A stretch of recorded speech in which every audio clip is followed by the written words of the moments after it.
Welcome back, everyone. I want to thank Dr. Fred Naiden for that absolutely fascinating philology and excellent lesson on Alexander the Great. Hands together for Fred Naiden.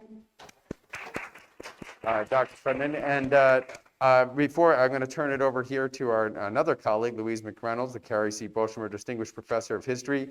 Like we said, we're not going to read your whole CV out loud, if that's okay with you, but we do have a wonderful sheet. You can see the wonderful distinguished works, including Murder, Most Russian, True Crime and Punishment in Late Imperial Russia, The News Under Russia's Old Regime, The Development of Mass Circulation Press, Russia at Play, Leisure Activities at the End of the Tsarist Era. These are the publications. I would just also say that like Dr. Naiden, Dr. McReynolds has been so absolutely generous with Carolina Public Humanities, having presented several times with us on various topics in Russian history, including wonderful work on film and cinematography. We have to have you come back and do some more of that. One other thing I just want to mention to you folks, and this is a little bit of an aside, if you will bear with me, and to encourage you to consider giving to Carolina Public Humanities if you have the capacity to do so. We are, in these times of COVID, doing great work. We've done to community colleges. I mentioned a few of those at the beginning, that we're going out and making sure that we continue this very important work of really attending to the civic health of our country and our state. As we went through our Humanities in Action series all about misinformation and disinformation, it was clear to us that our work, spreading reflection and dialogue and thinking carefully about what it takes to make a society and culture sustainable and a democratic institutions, our work is absolutely critical to the health of the state. And over the course of COVID, very sadly, we have lost about $150,000, probably more after we calculate this semester in our earnings. We need as much support as we can get to continue this mission, especially for our K-12 programs and for our community college programs, and even frankly in our general operating fund. All of those programs that we do for community colleges and for our K-12 teachers are provided to those communities for no cost whatsoever, and the benefit certainly outweighs the cost, but we hope that you would consider giving to Carolina Public Humanities. I want to mention something, put on your calendars, December 7th. We have a very special event. It'll be our fall fundraising event, and we'll have Gerhard Weinberg coming and giving a standalone lecture on the 80th anniversary of Pearl Harbor. It's a day that will live in infamy, but we're hoping that it'll be a day that we can fill our coffers a little bit with the gracious gratitude and generosity that you folks have always shown for our programs. So thank you for considering giving to Carolina Public Humanities. It is a serious need, and if you have any questions about what we do with the money and how your gifts are tax deductible, and of course, greatly appreciated at any level, come and talk to me or any member of our staff. But that's the serious stuff. This is serious too, right? Catherine Grace, pretty serious stuff too. Without further ado, please welcome Louise McReynolds, the Cary C. Boshamer Distinguished Professor of History, as she offers her take on Catherine the Great.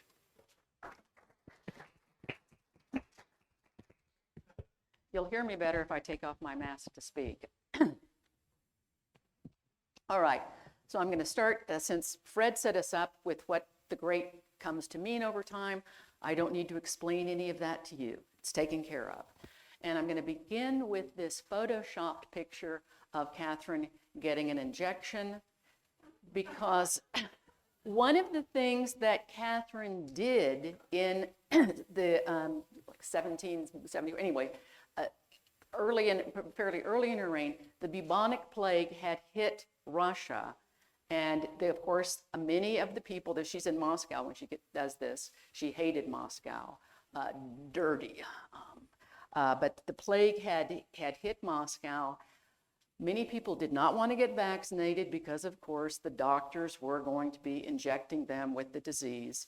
So Catherine very publicly got herself injected. So this goes back to the idea of leaders giving public displays in support of medical emergencies.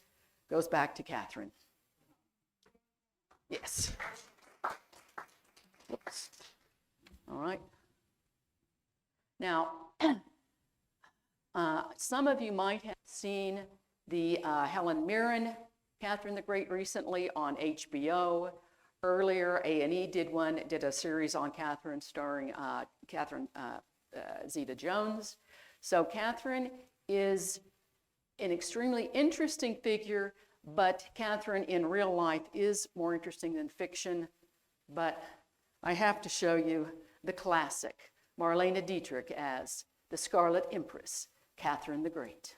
I would give my life, Your Imperial Majesty, if the woman I adore were not so far removed from me in station. The woman you adore is quite close to you, isn't she?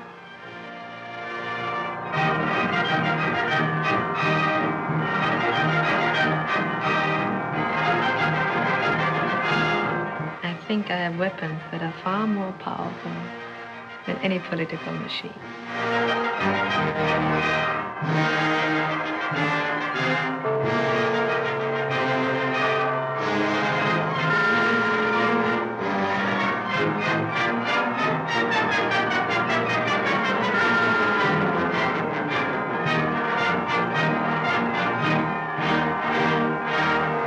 There is no emperor.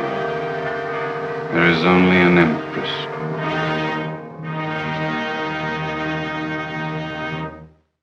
So, Catherine the Great.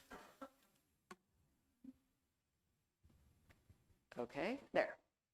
And I want to start off here with this. Have any of you actually ever been to St. Petersburg?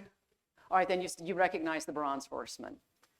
And this is a statue of Peter the Great. It's written, what she had here in Latin, to Peter the First from Catherine the Second. So Catherine specifically tries to connect herself to Peter the Great. And she does this, in a non-literate society. Again, the visuals are very important. And she, in many respects, fulfills a lot of the ambitions that Peter started for westernizing Russia and making Russia a part of Western Europe. And again, she is self-conscious about this. And all this will be available, don't write this down because all this will be available on the recording of this. But the things that I'm going to talk about, I'm going to put Catherine in context, what made her so great. First is her politics. Enlightened despotism, as she referred to it. I'll talk more about all of these as we develop. And this understanding that autocracy must commit to the common good. Catherine really translates this in ways that her predecessors had not. Empire. The empire expands in two of its most important areas under Catherine. Crimea, she annexes Crimea, and she annexes Poland. And specifically, also, the arts and education expand greatly under Catherine. And it's under Catherine that Russia joins Western Europe as a cultural equal.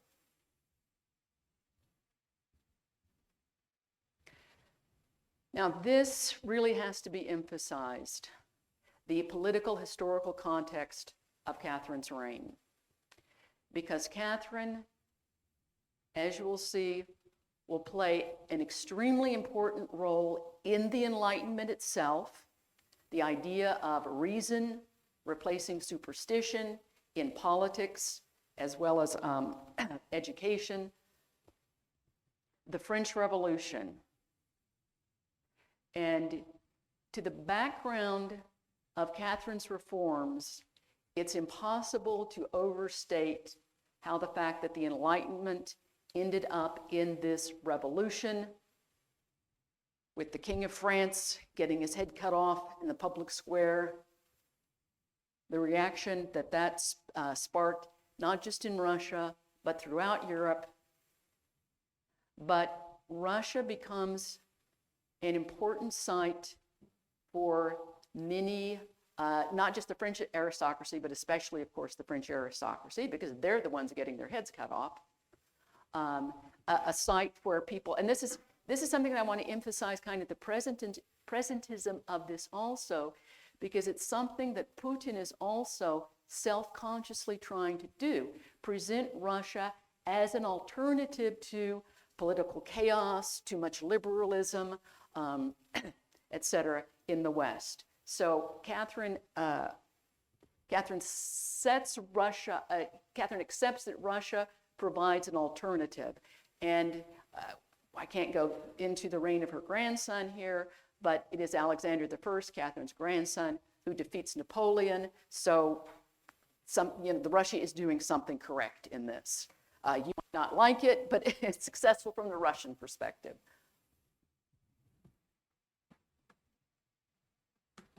All right. Biography. Got to condense it here, but the question is, how did a princess from a very minor German principality become one of the most powerful rulers in the world? Not just one of the most powerful women, but one of the most powerful rulers. She is, because there are all these German principalities, that means there are all these young women with blue blood, and Catherine's, excuse me, Tsarevna Elizabeth, who was the ruler of Russia at the time. Elizabeth, like Catherine, like Anna before her, Elizabeth did not have any children of her own. So she needs to establish someone else, her nephew, in this case, her nephew Peter. So she needs to have Peter married to someone with blue blood. They pick this smart and attractive princess from Anhalt-Zerbst. Catherine moves to Russia, of course, and Catherine converts to Orthodoxy. And she shows her intelligence from the outset, because she's born Sophia. Sophia was the name of Peter the Great's older sister. Sophia had tried to make a political move against Peter. Peter puts her in a convent, locks her up Sophia up in a convent. She's very unpopular in Russia. Peter's wife is Catherine I. And so when Sophie, this German princess, converts to Orthodoxy, she gets rid of the name of the disliked Sophia and changes her name to Catherine. So, again, we're already understanding the way in which this is going to work. Marries Peter, obviously. I'll talk about all of her different children in a while. She and Peter are extremely unhappily married. And I'll talk about the lovers that Catherine takes on, which in the Russian context is not a problem at all. What becomes slightly problematic is Catherine needs to have a child with Peter. She needs to have a child with her husband because they need some legitimacy. So she does have a child, Paul, with Peter. When Tsarevna Elizabeth was the daughter of Peter the Great. When she dies, Peter III comes to the throne. So why is Catherine going to be able to overthrow her husband pretty quickly? Peter is extraordinarily unpopular. Catherine converted to Orthodoxy. Peter was Lutheran, preferred being Lutheran. He didn't like anything about Orthodoxy.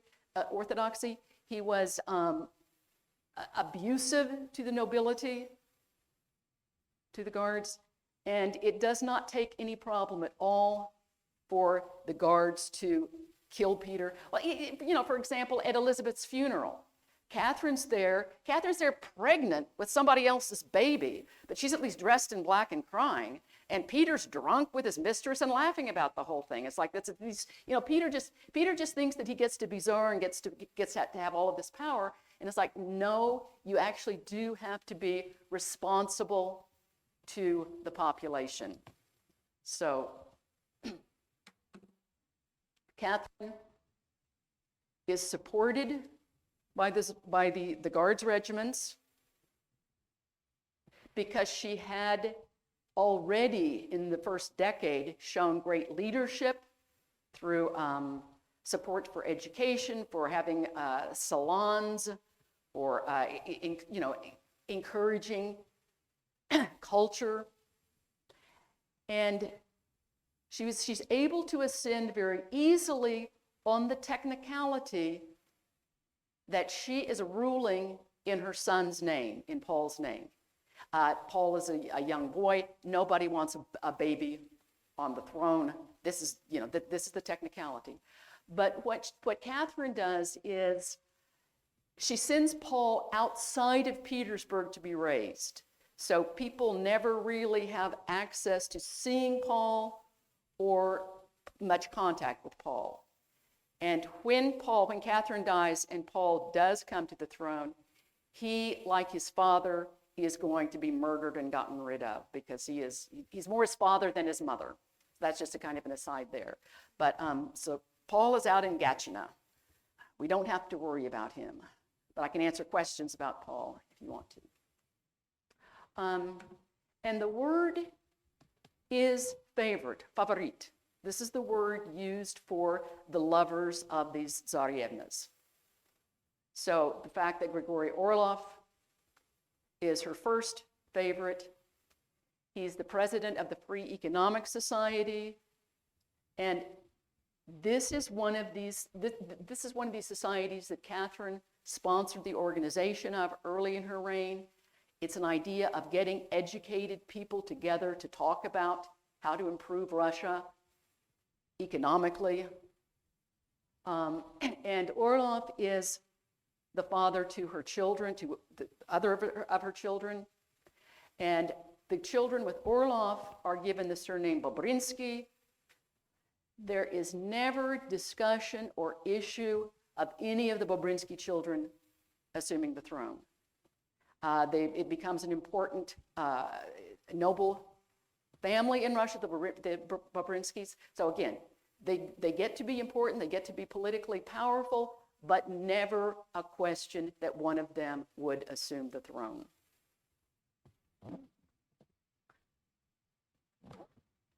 And another of her favorites that I want to talk about is Grigory Potyomkin, because he's the one you would have probably heard the most about. He's a graduate of Moscow University, so he's one of the first generation of Russian intellectuals to be educated in Russia. The university is only about 10 years old. Potyomkin, Catherine and Potyomkin were lovers for a while. They were also great friends, and when their romance ended, they continued to write letters to each other, and they continued to have a very strong friendship. And she turned to him for guidance. And what you would probably, it is he who guides the annexation of Crimea. And this is the palace that she has built for Potyomkin. Important because this is the site of the Duma. You probably, those of you who've been to St. Petersburg have seen it. And this is what you would know him for probably, is the Potyomkin villages. That is just, as you can see here, the Potyomkin village is a facade, a nice facade of buildings that hides the squalor behind them. Basically, after Crimea was annexed, Catherine wants to take a tour of it with the French ambassador and the Prussian king, Prince, I guess, Frederick Wilhelm. Anyway, so Potyomkin wants to show off how beautiful Crimea is. So this obviously isn't, you're not going to have a photograph from that. But he builds the facade so that when the carriages are coming through, Crimea looks much better. But than it is. And the Chinese are doing that in the Olympics. If you took your cab in from the airport to go to the Olympic Games, you pass Potyomkin villages in China. I'm sure we've done it too. I just remember that. Okay, the context of enlightenment. Again, this is critical to Catherine's rule, because it is this quarrel between Alexander the Great and the moderns, and the sense that civilization is moving forward, progress, progress, progress, and the transfer to the powers of human reason. Again, good government. People, reasonable men can rule. And the belief in natural law.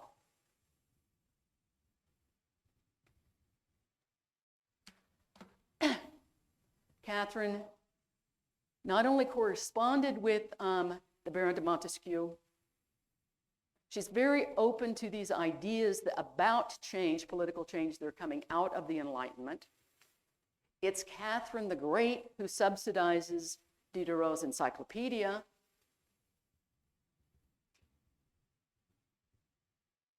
And Voltaire, sucking up to her. She and Voltaire corresponded a great deal. I love the long live the adorable Catherine.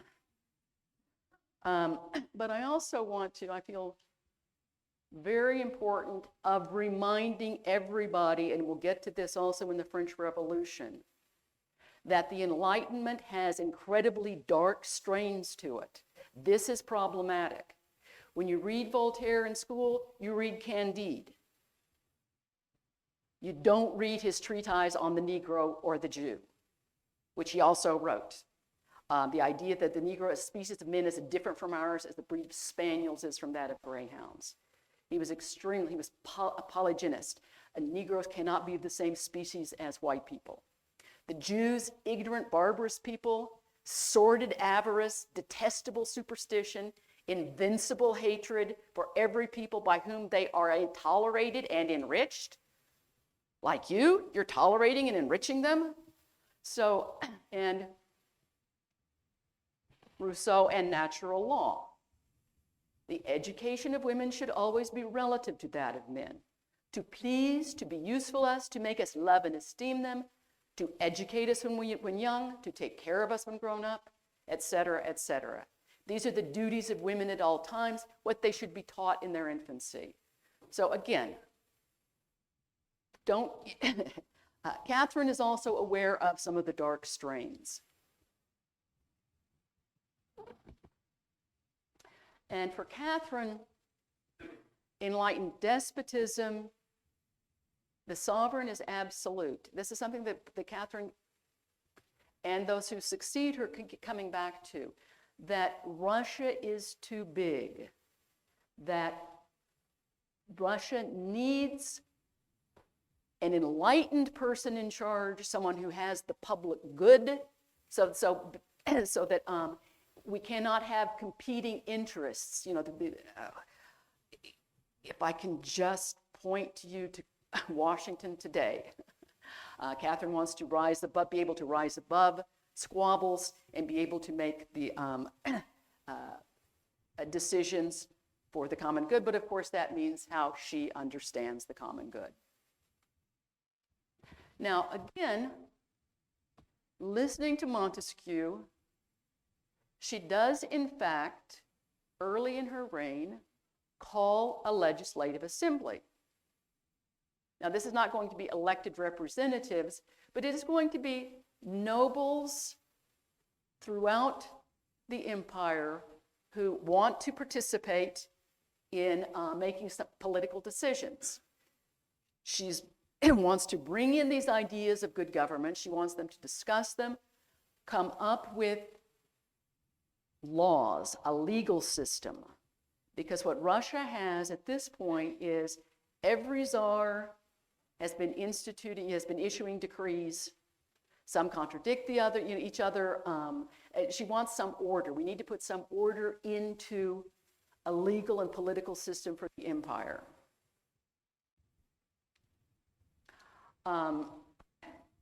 The Legislative Commission could not agree on anything. And this, of course, stands out to me, the debate about torture. This is one of the things that upset the Legislative Assembly. Do we use torture to get confessions? Is this a positive means for us, positive political tool? Or is it simply punitive? Some people just want it to be punitive. We're coming out of the Middle Ages. So Catherine ultimately has to dismiss the Legislative Commission.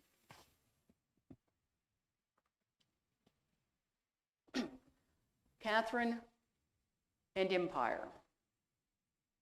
Now, one of the first things that she and Prussia and Austria do is partition Poland. Poland is politically unstable. Poland is the former Polish-Lithuania Commonwealth, and there are different ethnicities living in this region. The three powers that are greater than the crumbling Polish political system simply divided among themselves. And with the Russian settlement, Russia gets the large Jewish population. And this is huge because it is from Catherine's time that Russia absorbs the significant Jewish population. The Russo-Turkish War, or Catherine's war with the Ottoman Empire, and the Russo-Turkish War, again, Russia, as a result of this, gains protectorship of all Christians, that means Catholics, Protestants, whatever, all Christians in the Ottoman Empire. So this gives Russia a huge leg into Ottoman politics. It's going to take us straight to the Crimean War, but not today. And of course, the annexation of Crimea. And I don't have to tell you, I hope I don't have to explain. So here is the Polish-Ukraine nexus. And the Russian Empire is Great Russia, in terms of Russia. Great Russia, Little Russia, or Ukraine, and Belarus, or White Russia. So Poland and Ukraine, Poland and Little Russia are really melded into each other. When Catherine gets this part of Poland, it's moved into Little Russia or Ukraine. So in Ukraine today, you find an enormously strong Polish presence as well. And in fact, I was really surprised when I went there to live a few years ago that Ukrainian is closer to Polish than it is to Russian. I thought I was going to be fine. I was like, no, I needed my better Polish. And here is the Pale of Jewish settlement, which means, of course, that Jews had to live within this area. They needed special permission to live someplace else, and that permission was difficult to get. So, so interesting. And again, in this day of COVID, get us back to smallpox. And one of the reasons for building borders was building quarantine sites. Yeah, it really was. And the Poles, the Polish border is particularly tricky. Yeah, quarantine is huge then. Almost a third of the population of Moscow dies during this. And the Russian Empire, also from the time of Ivan the Terrible, from the 16th century, has a huge Muslim population in its east. And with the annexation of Crimea and New Russia, this brings in a large Muslim Tatar population as well. And in the case of the Muslims, this leads to a toleration of all faiths edicts, and Catherine is very supportive of her Muslim population. This is in contradistinction, and actually on the tour of Crimea, here I've got to come back to that in a minute. There. When she tours Crimea, Catherine has herself protected by Muslim Tatar guards because she wants to establish to the French and the Prussians that she, they're saying, these people do not accept the equality of women. How can you do this? She says, no, I trust my citizens. And so subsidies for mosques and other settlements, She creates the Muslim Spiritual Assembly, which regulates Islam, but does not limit its freedom, the freedom to practice Islam. Jews, on the other hand, inorodzi, foreigners, Jews do not get the same freedoms. If you want to ask me why I can't explain anti-Semitism to you, I can give you some of the reasons that they gave, but the point that I'm trying to stress is that Catherine does understand at least the Muslim aspect of her empire and does respect that. And here's New Russia. This is part of it, and I'm showing you this. This area is the part that's under siege today from Ukraine, the Donetsk area, the fighting. Are we Ukraine or are we Russia? And Crimea, of course, is Russia.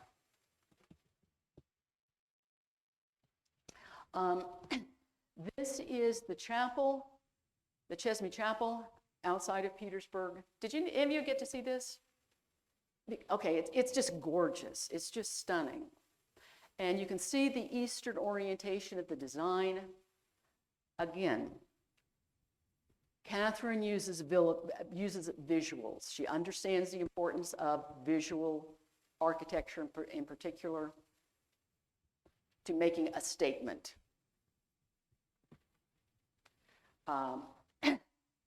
And throughout the empire, in all the cities of the empire, she orders them to build city centers on the classical style. The buildings, the architecture is classical architecture, to try to give people a sense of, this is the empire, this is the center, this is going to be radiating back to St. Petersburg. We're all part of this, and this is how this is visualized. So Catherine herself, and this picture is very important, this portrait of her, the idea that she has herself, again, everything that she does is self-conscious. The painting of her with her reflection in the mirror moves away from any kind of two-dimensionality. The icons, for example, are specifically two-dimensional. This is trying to connect her to the Renaissance, larger point of view. Because if you've only seen a two-dimensional portrait or just a face, this is going to strike you as something specifically different. And here she is as Minerva, the goddess of wisdom, war, and the arts.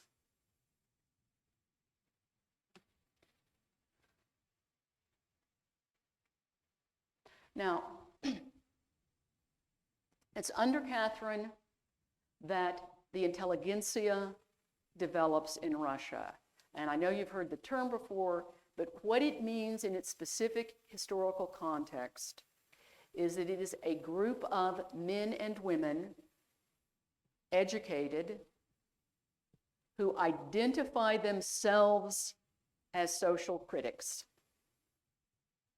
These are people who want to make a political difference. They want to use their privilege and education to make political difference. So you can be educated and not be a member of the intelligentsia.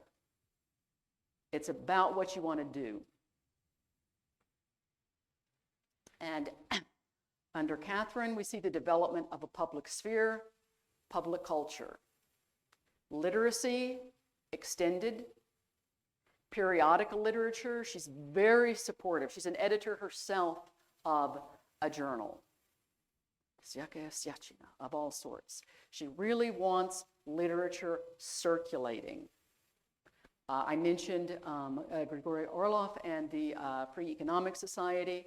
She's supportive of these people, again, mostly men, but some women, organizing into societies where they can talk about improving the empire. And the 18th was, of course, the sociable century, and she's very supportive of social clubs as well.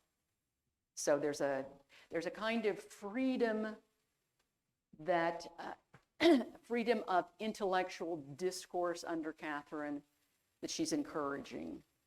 And that it's one of the things that makes the nobility really, really happy.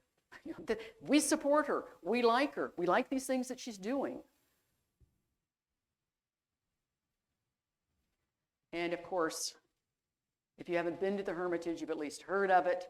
One of the great museums in the world, begins as Catherine's private collection. It's not open to the public until her grandson, Nicholas, but now, also under Catherine, the theater expands. And one thing that happens, one thing that in the journals, the periodical journals that she's circulating or supporting, you can write a play, publish it in a journal. It'll go out to the provinces, to the cities and the provinces, where the nobles there can perform the plays. I mean, there's just the whole expansion of theater under Catherine. And this one, I just give you an example of what happens when you take a play, a well-known play, to a different cultural context. Well, Hamlet, of course, one of the world's great plays, but it begins with the death of a king whose wife participated in it. So does that sound familiar? Okay, so what happens when Hamlet gets translated for the Russian stage? Easy peasy. Yeah, we can change around. We don't have to. It doesn't have to be quite the tragedy. We can erase some of the political negativities, shall we say, that Catherine might have found. But there's just a great deal happening in the theater under Catherine. All right. Did Russia's women profit? To what extent does Catherine expand herself as a woman, understand that there is something different about her, gender different about her? And here she is, specifically, of course, bending her gender. Catherine doesn't ride side saddle. See her?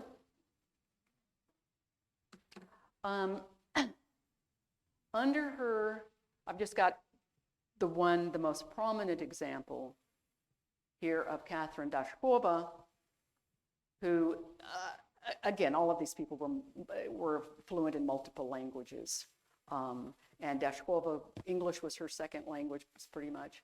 And Princess Dashkova becomes president of the Academy of Sciences under Catherine. It is a position that she merits on the basis of her knowledge of science, her travels, her enlightened education. And this is my particular favorite. I'll bet you didn't know this.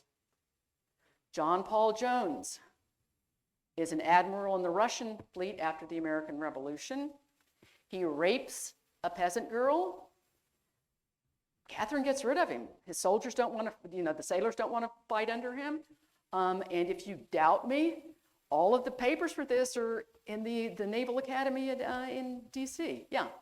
So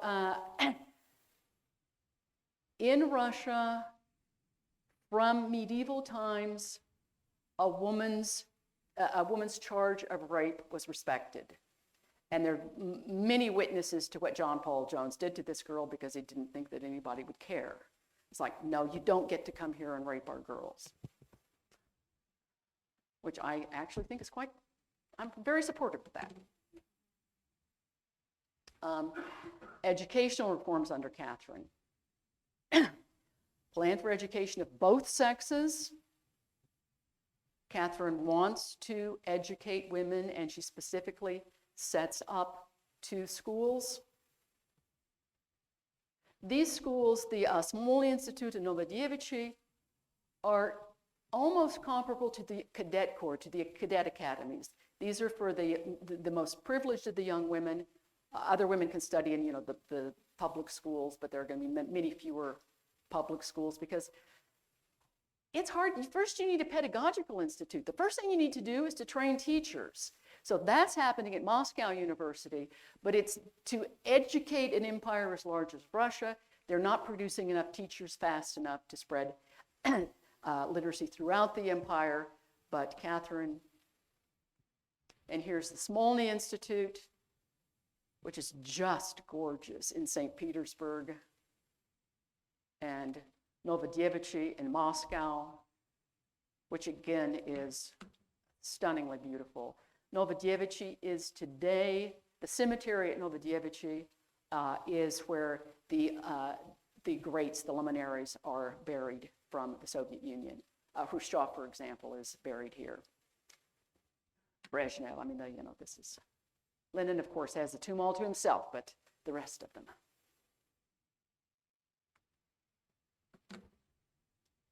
Now, back to Paris. The Declaration of the Ninth Rights of Man. All right, natural law, reasonable men can rule themselves. And this results in the storming of the Bastille, the idea of Frenchmen wanting to take over, governing themselves, the September massacres. And the massacres are more, they create a much larger, much more influential publicity accounting than they do than the numbers of people actually guillotined in Paris. But the idea, just think about how impressive this would have been, the violence, the guillotine being manufactured, put up in the public square. This is horrific for many people, and the Committee of Public Safety, the terror. The French Revolution turns into a terror when the Committee of Public Safety cuts off the head of citizen Louis Capet or Louis XVI. So, if you are a revolutionary, you are obviously seriously in favor of the French Revolution because it does overturn significant noble privilege. It is, the idea of nation state, the idea of political organizations, of governments are going to be different after the French Revolution. I can also talk about, if you're interested, some of the differences between the French and the American Revolution and why the French Revolution matters so much on to Russia. And of course, this is the other visual. Are you Marianne leading the people, or are you getting your head cut off?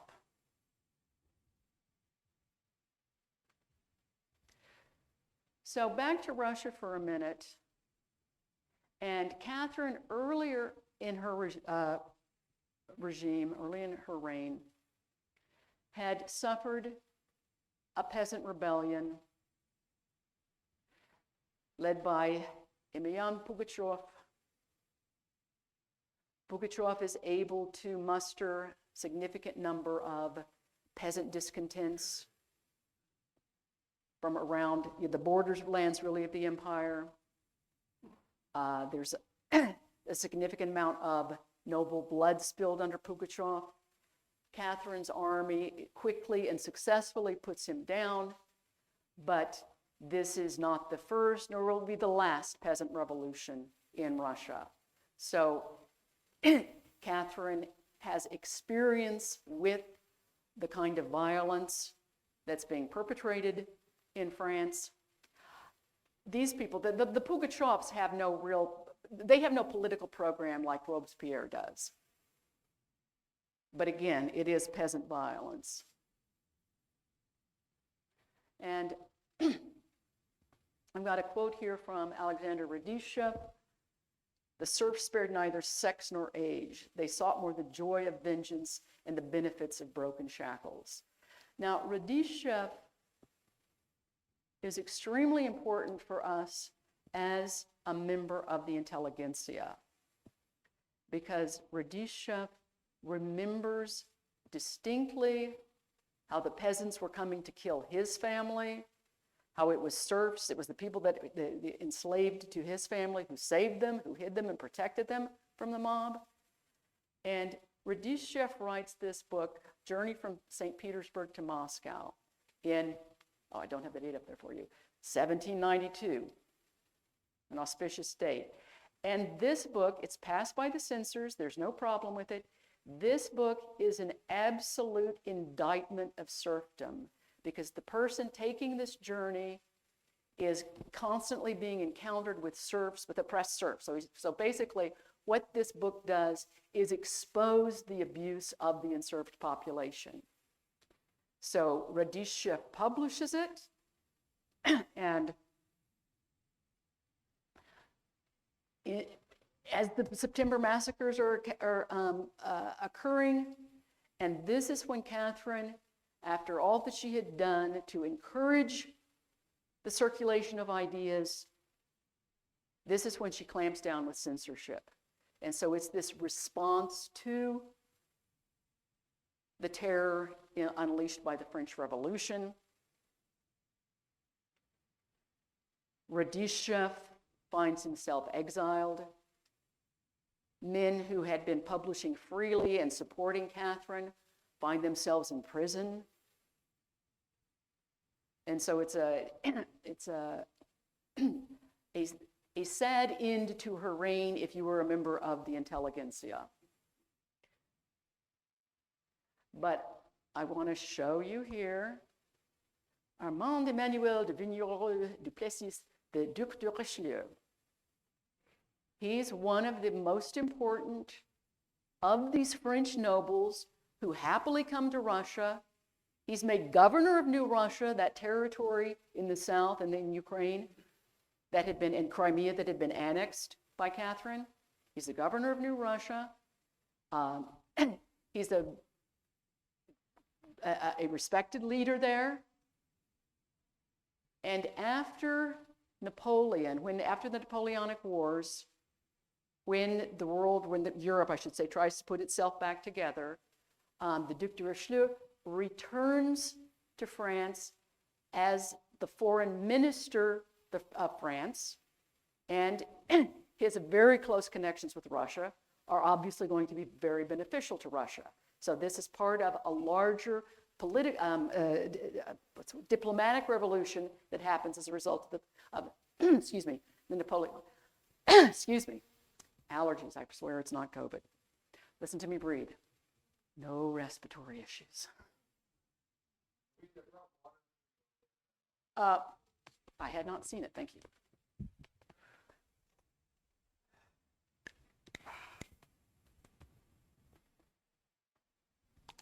And if you ever get a chance to visit Odessa, which was the capital of New Russia, and I encourage it, it's such a fascinating city.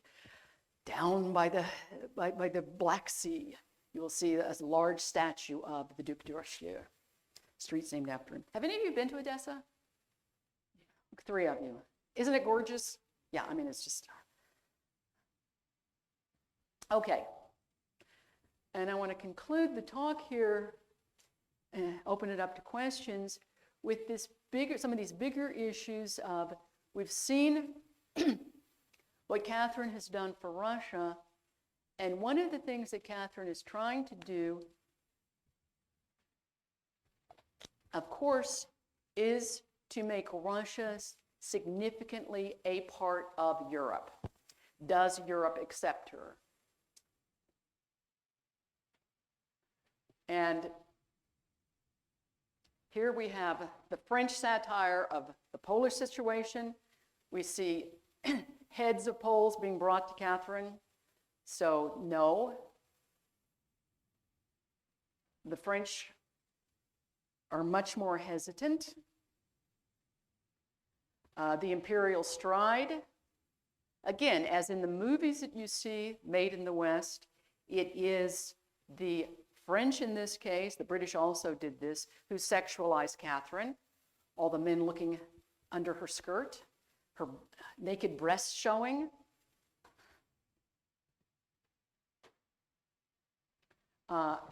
Here she is, obviously humping the King of England.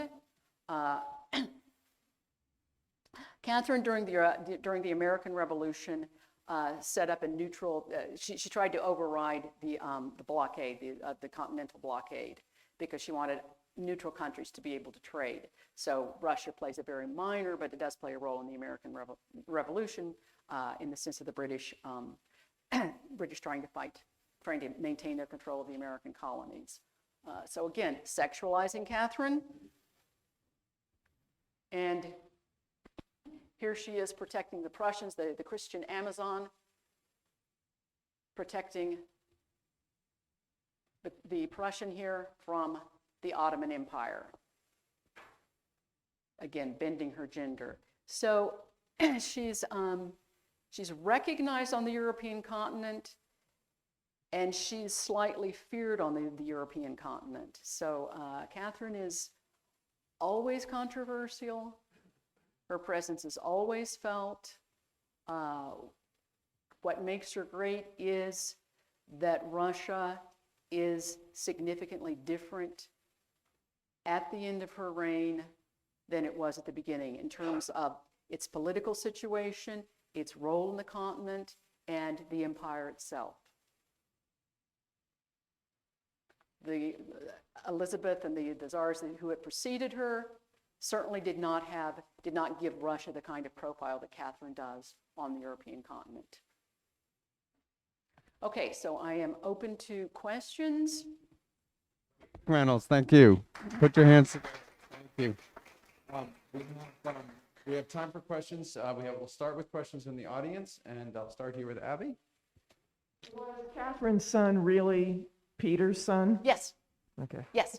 That's the kind of thing that people paid attention to. Certainly Elizabeth, the Tsarevna Elizabeth, made absolutely sure. Catherine knew that she had to produce a son with Peter. And Peter, when Paul is born, he plays with his brothers and sisters. He plays with the Bobrinsky kids. But there is no question. Okay, we have a question here. So she assumes power as being the regent, Yeah. but she's still in power long after her son is old Yes. enough. So how did she make that transition to, it's me? Good question. Like I said, she keeps Paul out at Gatchina. People don't see him. Paul doesn't really have a very good personality. And she has done so much education-wise and culture-wise that she just gets to stay in power because she's a really good Tsarevna. There's no movement afoot. Some people will be unhappy and some people will bring up the issue of Paul, but it's like, but she's able to maintain power by virtue of her ability to be a good leader, a good ruler. Yeah, it's very tricky. And when Paul assumes his regency, or when he becomes of age, she sends him and his wife on a tour of Europe. Go away for a while. Does he want to be czar? Yes, but we'll also find out when he comes to power. Like I said, he has absorbed none of the benefits of his mother's rule. He's the tyrant who gets himself killed. And very quickly, I'll just give you one example of what Paul did. As the Napoleonic Wars are beginning, Paul is made the Grand Master of the Knights of Malta. If you've seen the Maltese Falcon, that's what Paul is the Grand Master here.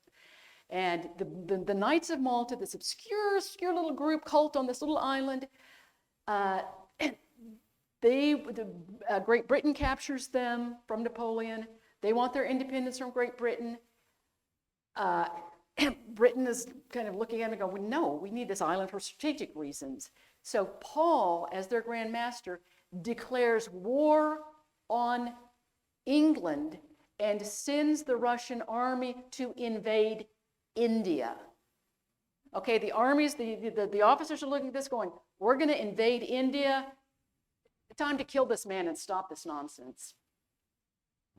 We have a question here from Jonathan Gerard. it's sort of speaking to the long durée of Russian history. Is modern Russia constantly fighting itself, wanting on the one hand to emulate Europe with its culture and prosperity, but insisting on the other hand on an alternative politics, one of benevolent despotism? Are these values incompatible? And I would just add, is this something that you could stretch all the way to the present, or is that just historically irresponsible? No. The question of Russia and the West is opened by Peter the Great. It's opened in 1700. And it's often put in Western historiographical terms of Russian emulation of the West. People like Catherine want Russia to be a part of the West, but with their own distinctive identity. So instead of so much emulating the West, and yes, Russia has always seen itself as unique to itself, and does not want to. The idea of emulation exaggerates what the Russians want to do. They have a much more grounded identity. Are these two incompatible? Oh, that's such a difficult question, because when we're talking about the Russian Empire, and the same, if you look in the fine print, the same is true in the Soviet Union, and some of the same is true in Putin's Russia today. The idea of equality before the law just isn't an issue. You've got a passport. It has your religion on it. It has your nationality. It has where you live. You can't just go to another town. It's not just the Jews who can't leave the Pale of Settlement. If you're living in Tver and you're assigned to Tver, you can't just move to St. Petersburg legally. Now, of course, people did it all the time, but not legally. So without any sense of equality, it's a sense of obligations. It's a sense of what privileges you get. There's a celebration, there's an appreciation of inequality in the sense that Muslims, as trying to settle the situation in Chechnya, Chechens living in Russia, but you've got Chechnya on your passport, got financial supplements. So if you're a Russian, it's got Russian or Jewish or, I don't know, Lithuanian, German, whatever your nationality on your passport. If it's not Chechen, you don't get the extra supplements. Privileges were always given on the basis of, were always meted out differently to different social categories. So that's one of the things that makes it continually problematic, is there's a certain amount of residual support for that. And it starts with Tolstoy, or from the American perspective, Tolstoy's comment that why on earth would we want a president like the President of the United States? I think it was Rutherford B. Hayes was president. We said that, like, we want, don't be ridiculous. This is not an effective political situation. Let's look at other means of ruling ourselves, of governing ourselves.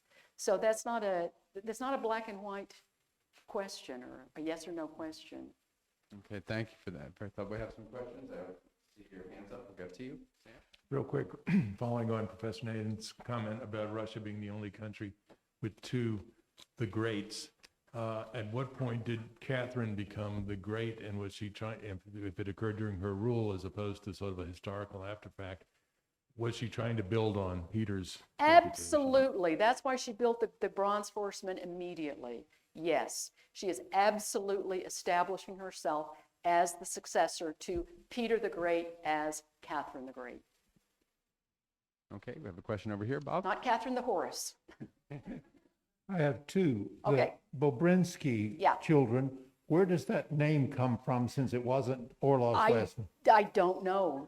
Bobr means beaver. Bobrinsky, yeah, it's a family that takes them in. I mean, why they? I honestly don't know why they went into that family. But there was an existent Yes, Bobrinsky yeah. family that they were acted like they were their children. No, they didn't act like they were there. Everybody knew who they were. It's like they've got a different last name. We got to get we And need to name them. The second question, Yeah. to what degree did Catherine want to be expansionistic like Alexander the Great, taking over more territory besides just Crimea and Poland? Did she wish to have a larger and larger empire? That's a good question. And I'm not sure exactly how to answer that. It's not that she was specifically rapacious, but we've got the Ottoman Empire, we've got the Black Sea. We need a Russian presence there. We need and that's what New Russia and Crimea are all about. So we need this territory.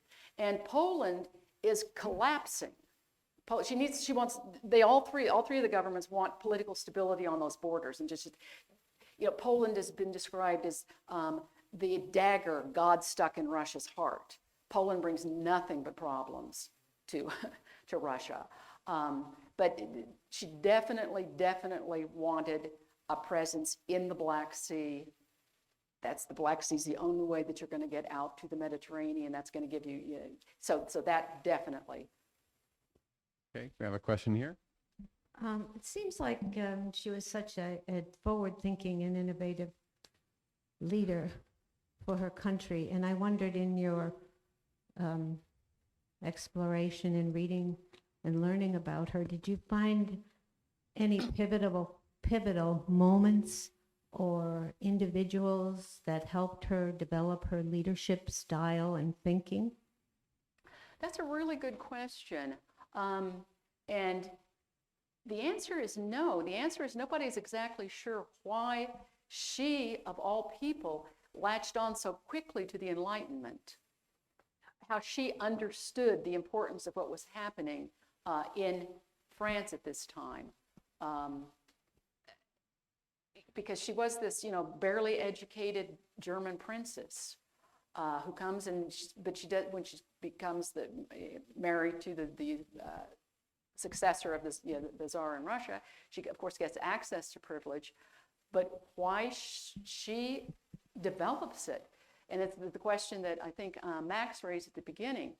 There's circumstances. We can see social and political circumstances, things that are changing, but also with Catherine, we can talk about the force of personality that spearheaded these changes, and she's able to stay in power again because there's tremendous support from the people the people who would have political influence beyond her immediate circle. If your country's doing well, you're happy. If you're getting more education, if you're getting expanding trade, so some people are born great. She didn't have greatness thrust upon her. She grabbed it for herself. Questions for Dr. McReynolds? Well, speaking of her country being happier or much more cultured, it seems like most Russians were pleased with her rule. Yes. Yet, my understanding is after her, there were no more women rulers. And was it Paul that passed some sort of legislation or proclamation that women can no longer be czars? Okay, the answer to that is yes, Paul did that, but nobody paid any attention to that because Paul has 2 sons. Well, Paul has 4 sons. He has 2 healthy boys who serve. His oldest son, Alexander, has no children, but he's got 3 younger brothers. So there's no, so we're going to go to the next boy. Actually, they don't go to the next boy. That's another problem, but I can go in detail if you care. Boy, boy, boy. So the legitimacy is basically male, but there are everybody has a son. That was one of the issues of Nicholas, as we all know, Nicholas II. Is he going to have a boy? He's got all these beautiful daughters, and then he finally has the little hemophiliac boy, but then he's also such a, talk about a bad ruler, a bad czar. And there is no support for him by the time it's over. And Nicholas's brother, when Nicholas abdicates, he abdicates in favor of his brother Michael instead of his son. And his brother Michael is looking at the situation and looking at his brother going, get me out of here. The last thing I want to be is czar of all the Russias in this mess that you've created. So, Just to build off that question just a little bit, the possibility, despite the fact that there are sons, because Catherine had a son as well, Yes. and Catherine usurped that power. So was there, just to build off your question, was there sort of a guarded sense that we need to protect against that? Because even though Alexander has 3 younger brothers, or other czars have sons, some strong woman might come in and usurp no, that there's position. there's not a problem with women. Yeah. Yeah, it's not the female issue. And so that's It's really much more in the West than it is in Russia. And that really points to Catherine being a particularly remarkable person, because Yeah, Catherine's okay. The rulers of Russia in the 18th century. Peter dies in 1725. Catherine the First, Peter the Second for about 5 years, Anna the First, Elizabeth the First, then Catherine the Second. yeah. So they're all women. Great, thank you for that. Yeah. Questions from the in-house audience for Dr. McReynolds? Paul, do we have questions online? Okay, let's put our hands together for Dr. Louise McReynolds. We are going to have a question opportunity for you to ask questions about any aspect of Catherine the Great and Alexander the Great in our panel session. Give us about 3 minutes to put this together. Anyone who is remaining, we're happy to answer any questions you have. Thank you.